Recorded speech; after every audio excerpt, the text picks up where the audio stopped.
আসসালামু আলাইকুম। আমন্ত্রণ জানাচ্ছি জাগো স্পোর্টসে। আপনাদের সাথে আছি আমি মমতাজ শাহিন রুম্পা। শুরুতেই জানিয়ে দিব আপডেটগুলো। আমি তোমাকে ভালোবাসি, ঋষাদকে নিয়ে লাহোরের মালিক। রাজনীতিতে আসা ভুল ছিল না, নির্বাচন করলে আবার জিতব, দাবি ফ্যাসিস্ট হাসিনার এমপি সাকিব আল হাসানের। ঋষাদকে দেখে রশিদের কথা মনে পড়ছে বিলিংসের। বাবর আজমকে নিয়ে সমালোচনা, পাশে দাঁড়ালেন হাসান আলী। অভ্যুত্থানের সময় সাফারি পার্কে ঘোরাঘুরির ছবি, ব্যাখ্যা দিলেন সাকিব। শুনছিলেন শিরোনাম, এবারে বিস্তারিত। পাকিস্তান সুপার লিগে খেলতে নেমে একের পর এক পারফরম্যান্সে মুগ্ধতা ছড়াচ্ছেন বাংলাদেশের leg spinner Rishad Hossain. Spin মায়ার মতোই ঋষাদের প্রতি আকৃষ্ট হচ্ছেন অনেকে। করাচি কিংসের বিপক্ষে মঙ্গলবার 65 রানে জয়ের ম্যাচে দুর্দান্ত বোলিংয়ে 3 উইকেট নেন বাংলাদেশের লেগ স্পিনার। নিজের প্রথম 2 ওভারে মাত্র 4 রান দিয়ে উইকেট 3টি নেন ঋষাদ। পরের 2 ওভার মিলিয়ে দেন 22 রান। 4 ওভারে তার খরচ মোট 26 রান, ডট বল খেলান 14টি। আসলে 2 ম্যাচ খেলে তার উইকেট হলো 6টি, আর তাতে এখন পর্যন্ত টুর্নামেন্টে যৌথভাবে সর্বোচ্চ উইকেট শিকারীও ঋষাদ। এমন পারফরম্যান্সের প্রশংসায় ভাসছেন এই লেগ স্পিনার। দলের অধিনায়ক শাহিন আফ্রিদি থেকে লাহোরের অন্যতম মালিক ও প্রধান পরিচালক কর্মকর্তা সামিন রানাও তার প্রশংসা করেছেন। ম্যাচ জয়ের পর ড্রেসিং রুমে আমরা বাংলাদেশের ভাইটি কোথায়, লাহোরের মালিক সামিন রানান ইংরেজিতে এ কথা বলে খেলোয়াড়দের মাঝে খুঁজছিলেন ঋষাদকে। ক্যামেরা তার দিকে ধরতেই ঋষাদও স্মিত হেসে হাত নাড়ালেন। করতালির ঝড় উঠল এবং সামিনও চিৎকার করে বললেন ঋষাদ। এরপর ভাঙা ভাঙা বাংলায় তাকে সামিন বলেন, ঋষাদ আমি তোমাকে ভালোবাসি। তিনি আরো বলেছেন, তুমি এখন টুর্নামেন্টের সর্বোচ্চ উইকেট শিকারী। আমি নিশ্চিত টুর্নামেন্ট শেষেও তুমি সর্বোচ্চ উইকেট শিকারী হবে।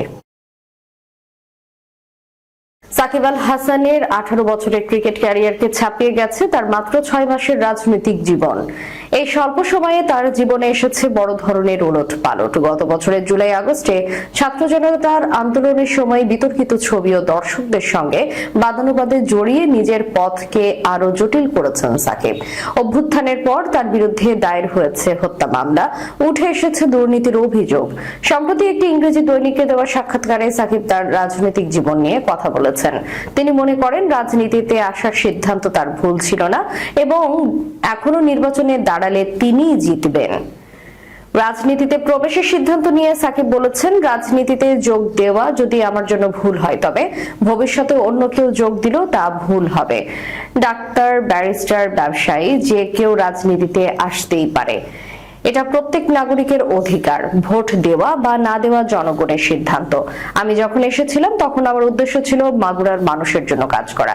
আমি বিশ্বাস করি তারা আমাকে চেয়েছিল। নির্বাচনে জয়ের বিষয়ে তিনি বলেন, আমার এলাকায় সুষ্ঠু নির্বাচন হয়েছে।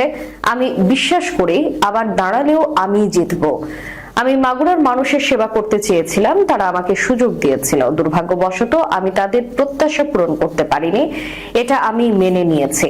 রাজনীতিতে আসার কারণ ব্যাখ্যা করে সাকিব বলেন, পরিবর্তন আনতে হলে সিস্টেমের ভেতরে আসতে হয়।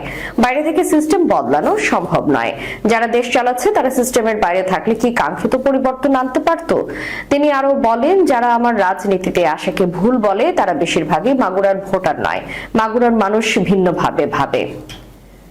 আমি বিশ্বাস করি আজ নির্বাচনে দাঁড়ালে তারা আমাকেই ভোট দেবে, কারণ তারা বিশ্বাস করে আমি তাদের জন্য কিছু করতে পারি।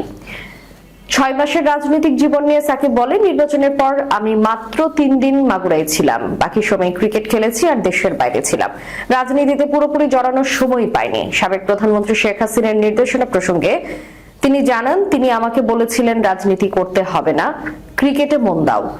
আমি সেই পরামর্শ মেনে চলেছি। আমার পরিকল্পনা ছিল চ্যাম্পিয়ন্স ট্রফির পর ধীরে ধীরে রাজনীতিতে মনোযোগ দেওয়া, কিন্তু আমার মূল লক্ষ্য ছিল মানুষের জন্য কাজ করা।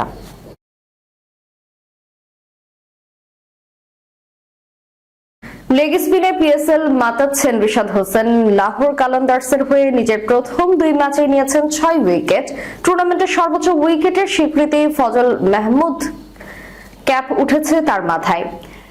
বাংলাদেশের তরুণ লেগ স্পিনারকে এখন গোটা বিশ্ব চিনছে আরো বেশি করে, যেমনটা চিনেছেন স্যাম বিলিংস। মঙ্গলবার করাচি কিংসের বিপক্ষে লাহোরের জয় মাত্র 26 রানে 3 উইকেট নেন রিশাদ। ম্যাচ শেষে রিশাদকে নিয়ে লাহোরের English wicket keeper batsman Billings বলেন, রিশাদের কথা অবশ্যই বলতে হবে। তরুণ একটি ছেলে এখানে এসে যেভাবে বোলিং করছে সেটা দুর্দান্ত। এই প্রথম সরাসরি তার বোলিং দেখছি, প্রথমবার তার সঙ্গে খেলছি, তার বোলিং অবিশ্বাস্য রকমের আকর্ষণীয়।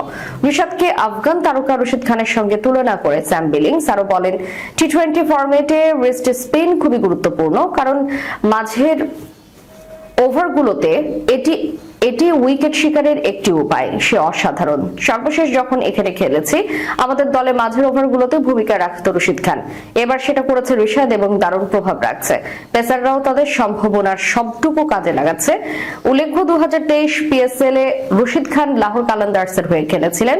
সেই 18 ওভার প্রতি মাত্র 6.5 রান করে রান দিয়ে 20 উইকেট নিয়েছিলেন আফগান লেগ স্পিন সুপারস্টার। এবার রিশাদ কতদূর যেতে পারেন সেটা সময় বলে দেবে।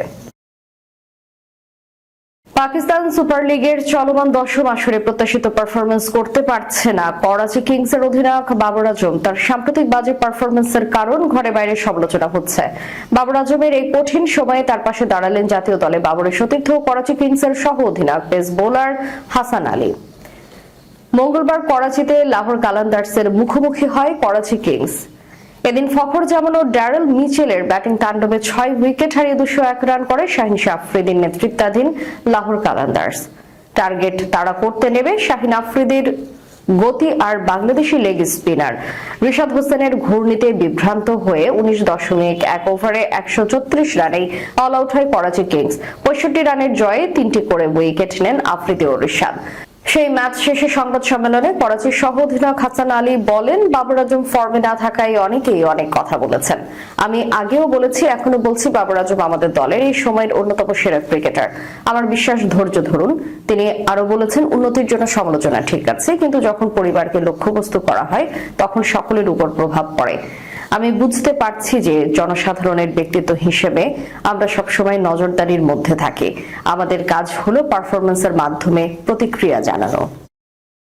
গত বছর জুলাইয়ে পুরো দেশ যখন আন্দোলনে উত্তাল, তখন সাকিবকে দেখা গিয়েছিল কানাডার সাফারি পার্কে ঘুরতে। সেই ছবি ফেসবুকে দিয়েছিলেন সাকিবের স্ত্রী শিশির। দেশের পট পরিবর্তনের পর সেই সময়ে সাকিবের ভূমিকা নিয়ে প্রশ্ন ওঠে। এরপর আর দেশেই ফিরতে পারেনি বিগত আওয়ামী লীগ সরকারের সংসদ সদস্য। কেন সেই সময় এমন নীরব ভূমিকায় ছিলেন? সাফারি পার্কে ঘোরাঘুরির ছবিটা দেওয়া কি ভুল ছিল? এরকম অনেক কিছু নিয়ে সম্প্রতি সাকিব কথা বলেছেন দেশের একটি ইংরেজি দৈনিককে দেওয়া সাক্ষাৎকারে। সাফারি পার্কে ঘোরাঘুরির ছবি নিয়ে ব্যাখ্যা দিতে গিয়ে সাকিব বলেন, সত্যি বলতে আমি তখন বেশ কিছুদিন দেশের বাইরে ছিলাম। প্রথমে যুক্তরাষ্ট্রে মেজর লিগ ক্রিকেট খেলতে গেলাম, তারপর কানাডায়। ছবিটি কানাডায় তোলা। আমি নিজে এটি পোস্ট করিনি, তবুও আমি এর দায়ভার নিচ্ছি। এটা একটা পূর্ব পরিকল্পিত পারিবারিক ভ্রমণ ছিল। এখন বুঝতে পারছি, হ্যাঁ, একজন পাবলিক ফিগার হিসেবে আমার আরো সচেতন হওয়া উচিত ছিল। আমি এটা স্বীকার করছি, তবে আমার মনোযোগ সবসময় ক্রিকেটের দিকে ছিল, সংসদ সদস্য হওয়ার আগে এবং পরেও। আমাকে কখনো রাজনীতিতে জড়িত হতে বলা হয়নি। আমাকে সবসময় বলা হয়েছে শুধু ক্রিকেট খেলো, তাই আমি সেদিকেই মনোযোগ দিয়েছি। সেই ছবিটা যে এমন প্রতিক্রিয়া তৈরি করবে তা আন্দাজ করতে পারিনি বলে দাবি সাকিবের। সত্যি বলতে আমি ভাবিনি এটা এত ছড়িয়ে পড়বে। শুরু হওয়ার পর আমি বুঝতে পেরেছিলাম পরিস্থিতি কতটা গুরুতর। অনেকে আমাকে বলেছে ওই সময় ওই ছবি দেখে তারা কষ্ট পেয়েছে। এখন বুঝতে পারছি ওটা একটা ভুল ছিল। এমনকি আমারও একই রকম জিনিস পোস্ট করলেও আমারটা বেশি মনোযোগ পেয়েছে। এটা হয়তো আমি বলেই হয়েছে, তবে আমার আরো সতর্ক হওয়া উচিত ছিল। শেষ করার পূর্বে সংবাদ শিরোনামগুলো জানিয়ে দিব আরো একবার। আমি তোমাকে ভালোবাসি, রিশাদকে নিয়ে লাহোরের মালিক। রাজনীতিতে আসা ভুল ছিল না, নির্বাচন করলে আবার জিতবো, দাবি ফ্যাসিস্ট হাসিনার এমপি সাকিব আল হাসানের। রিশাদকে দেখে রশিদের কথা মনে পড়ছে বিলিংসের। বাবর আজমকে নিয়ে সমালোচনা, পাশে দাঁড়ালেন হাসান আলী। অভ্যুত্থানের সময় সাফারি পার্কে ঘোরাঘুরির ছবি ব্যাখ্যা দিলেন সাকিব। এতক্ষণ আমাদের সাথে থাকার জন্য ধন্যবাদ। আল্লাহ হাফেজ।